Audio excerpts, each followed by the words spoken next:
नहीं। जय हिंद, जय महाराष्ट्र। Thank you. श्री अमोल कोहली। धन्यवाद अध्यक्ष महोदय। मैं महामहिम राष्ट्रपति जी के अभिभाषण पर धन्यवाद प्रस्ताव पर बोलने के लिए। कैमरा कहाँ है sir? They are not showing the speaker.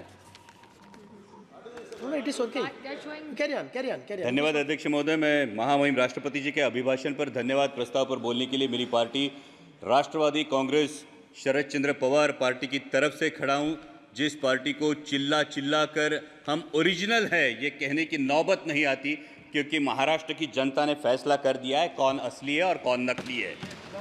राष्ट्रपति जी ने जिन उपलब्धियों का उल्लेख किया उसके लिए मैं सरकार का अभिनंदन करता हूं, लेकिन कुछ बुनियादी सवाल है अध्यक्ष महोदय। जब 5वें नंबर की हमारी अर्थव्यवस्था, ये गौरवशाली बात है, लेकिन देश ये भी जानना चाहता है कि देश पर कर्जा कितना है, देश पर बोरोइंग्स कितनी है और देश के सकल उत्पाद के ये बोरोइंग्स कितनी फीसदी है और ये ऋण कब तक और कैसे चुकाया जाएगा। हमारी मराठी में कहावत है, ऋण काढून सण फार काळ साजरा करता येत नाही। और इसलिए दूसरी बात है, महामहिम राष्ट्रपति जी ने जो कही कि 80 करोड़ देशवासियों को मुफ्त राशन दिया जा रहा है, तो 5वीं अर्थव्यवस्था के लिए क्या ये भूषणावह है? और दूसरा सवाल ये खड़ा होता है कि बावजूद इसके हंगर इंडेक्स में भारत का स्थान 125 देशों में 111वां है, जो पाकिस्तान, नेपाल, बांग्लादेश और श्रीलंका से भी नीचे है। क्या ये उपलब्धि है?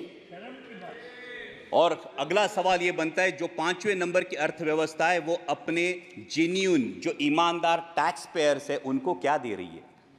ये टैक्स पेयर्स को अपने बच्चों को शिक्षा के लिए प्राइवेट स्कूल में भेजना पड़ता है, उनको अपने हेल्थ के लिए हेल्थ इंश्योरेंस निकालना पड़ता है। सर, नौबत तो ये है कि जब नॉर्मल मिडिल क्लास आदमी बाइक खरीदने जाता है तो उसको 28% जीएसटी देना पड़ता है, लेकिन इस देश में जो कोई हेलीकॉप्टर खरीदना चाहता है उसको सिर्फ 5% जीएसटी है। तो क्या ये उपलब्धि है? ये हर देशवासी के लिए अर्थव्यवस्था है? ये सबसे बड़ी बात है। और इसीलिए यह सवाल बनता है कि जब अर्थव्यवस्था क्या सही में सुदृढ़ है या सिर्फ यह सूजन है जिसे सुदृढ़ता बताया जा रहा है। महामहिम राष्ट्रपति जी ने अपनी अभिभाषण में ग्रामीण अर्थव्यवस्था और डेयरी का उल्लेख किया, लेकिन दुर्भाग्यवश माननीय मंत्री महोदय यहां बैठे, लेकिन उसी दिन जो मिल्क पाउडर है उस पर इंपोर्ट ड्यूटी माफ करके मिल्क पाउडर आयात करने का एक निर्णय जो लिया गया। Sir? Yeah, but don't cut his time. He is not yielding. You are yielding. No, sir. I'm asking. Sir, ये दूध उत्पादक किसानों के लिए क्यों एकदम गलत बता रहे हैं, इससे I want you to kindly give me a chance. इनकी जानकारी के लिए और पूरे सदन की जानकारी के लिए, शरद पवार जी जब कृषि मंत्री थे उस समय उन्होंने ये टीआरक्यू दिया था। एक समय 10,000 टन, बाद में 25,000 टन का, और उस समय मिल्क पाउडर इंपोर्ट हुआ। Honorable Minister, your turn will come. Your member is, see, next member is from party. उसका क्या संबंध है? Honorable Minister, wait, Honorable Minister, wait. No. Immediately your member is going to speak. That time it can be rebutted. Sir, पुराने निर्णयों को लेके आज वास्तविक, सर आज वास्तविकता ये है देश में। सर, मैं माननीय मंत्री महोदय के संज्ञान में ये बात लाना चाहूंगा कि सर, देश में मिनरल वाटर की बोतल 20 रुपए में मिलती है और हमारा किसान दूध 22 या 24 रुपए में बेचता है। तो क्या ये किसान को समृद्ध करने का निर्णय है? सर, मिनरल वाटर की बोतल 20 रुपए में बिकती है और हमारा किसान जो अपने पशुओं को पालता है उसको दूध बेचना पड़ता है 22 या 24 रुपए किलो में। तो क्या ये किसान के साथ न्याय हो रहा है? ये इसका जवाब किसान चाहता है। सर, महामहिम राष्ट्रपति जी ने किसान सम्मान निधि की भी बात की, लेकिन असली किसान का सम्मान तो तब होगा सर जब कृषि के लिए जो औजार लगते हैं उन पे जो 12% जीएसटी है, ये 12% जीएसटी हटाया जाए और उनके फर्टिलाइजर्स और पेस्टिसाइड्स की कीमतों पर नियंत्रण लाया जाए और कृषि उत्पाद के लिए सुनिश्चित और परमानेंट आयात निर्यात धोरण लाया जाए। सर, हाल ही में हमने देखा, पिछले साल हमने देखा कि जब प्याज की डिमांड थी, मिडिल ईस्ट में डिमांड थी, यूरोप में डिमांड थी, तब प्याज पे निर्यात पर पाबंदी लगाकर पाकिस्तान के प्याज उत्पादक किसानों का भला इसी सरकार ने किया है। ये प्याज उत्पादक किसान कभी भूल नहीं सकता सर। और दूसरा एक बहुत ही अहम किसानों से जुड़े मुद्दे पर जो मैं मेरे चुनाव क्षेत्र से उस पर मैं ध्यान आकर्षित करना चाहूंगा। वो है लेपर्ड का इशू। सर, मेरे चुनाव क्षेत्र में जुन्नर वन विभाग के क्षेत्र में 700 लेपर्ड्स का अधिवास है सर, 700 लेपर्ड्स, और आए दिन किसी ना किसी पर हमला होता है। सर, जब एक बाप अपने 3 साल के लहूलुहान बच्चे को लेकर सामने खड़ा होता है, तब ये इसकी गंभीरता और ज्यादा महसूस होती है। सर, 23 लोगों ने पिछले 1 साल में जान गंवाई है, और बार बार मैंने दरख्वास्त की है माननीय मंत्री जी से भी कि लेपर्ड रिप्रोडक्शन कंट्रोल के बारे में सरकार गंभीरता पूर्वक ध्यान ले। महामहिम राष्ट्रपति जी ने अपने अभिभाषण में इंफ्रास्ट्रक्चर की भी बात की। जो 3,82,000 किलोमीटर हाईवे हुए हैं, उसके लिए मैं सरकार का अभिनंदन करता हूं। लेकिन जिस रेलवे ट्रांसपोर्ट के लिए 1/3 कॉस्ट लगती है, और एक ऑयल इंपोर्टिंग कंट्री के लिए इन रेलवे में कितना इजाफा हुआ, ये भी हम जानना चाहते हैं। और दूसरी बात यह है, जिन प्रोजेक्ट्स के लिए महाराष्ट्र गवर्नमेंट ने 50% कॉस्ट शेयरिंग के लिए अनुमति दी थी, वो 3 प्रोजेक्ट्स है सर, अहमदनगर बीड परली, वर्धा यवतमाल नांदेड़, और वर्षा और गढ़चिरौली, जो 3 साल में रेलवे कंप्लीट करने वाला था। आज 15 साल बाद भी ये प्रोजेक्ट्स निर्माणाधीन है, ये इनकम्प्लीट है।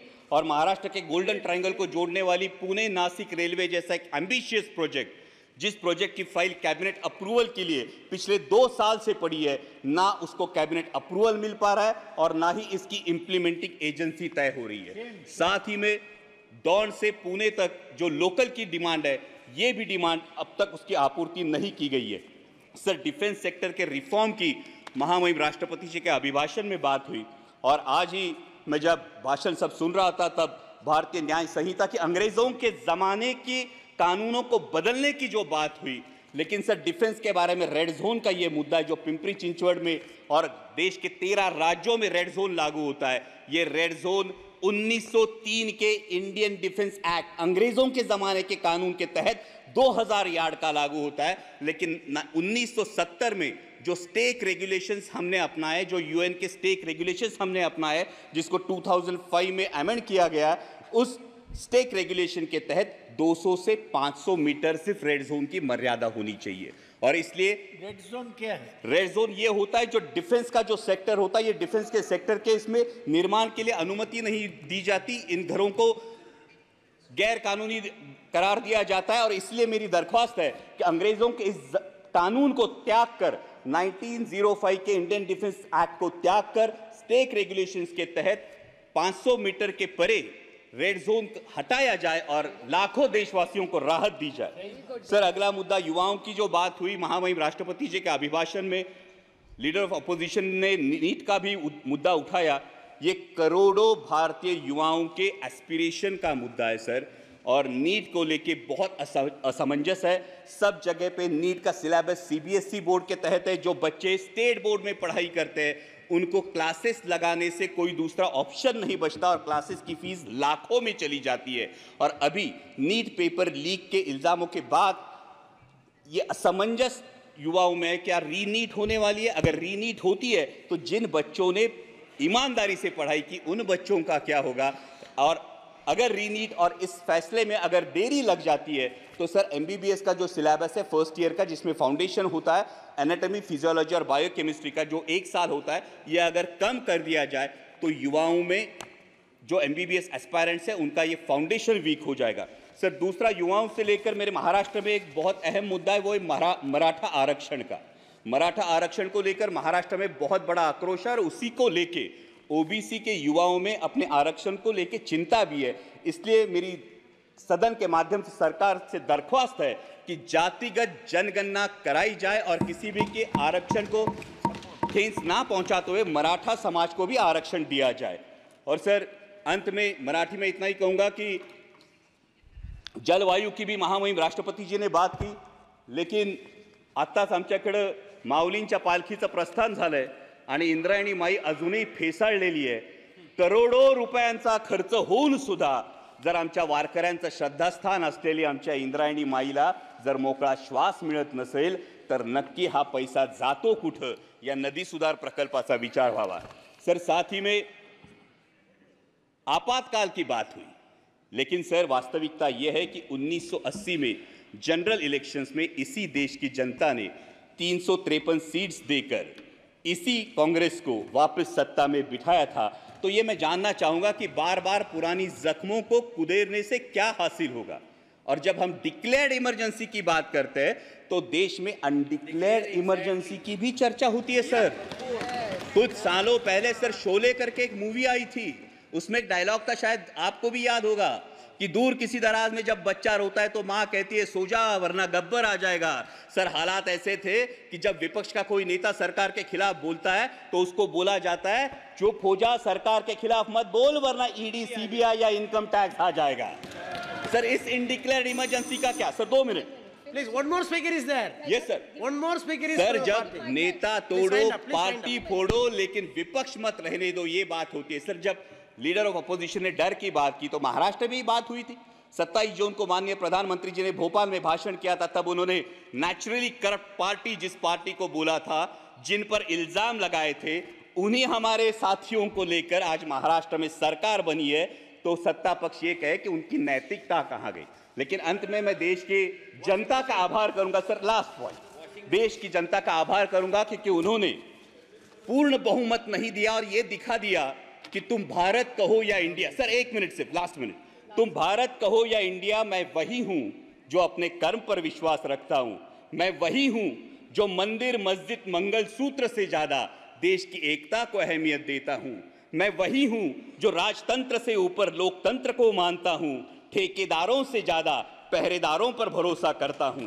तुम भारत कहो या इंडिया, मैं वही हूं जो नफरत से ज्यादा मोहब्बत चाहता हूं। अहंकार से ज्यादा विनम्रता का आदर करता हूं। अधिकार से ज्यादा जिम्मेदारी निभाता हूं। मैं वही हूं जो संविधान से चला हूं और संविधान को ही अपने सर आंखों पर रखता हूं। धन्यवाद अध्यक्ष। Thank you, Sri Dharamveer Singh.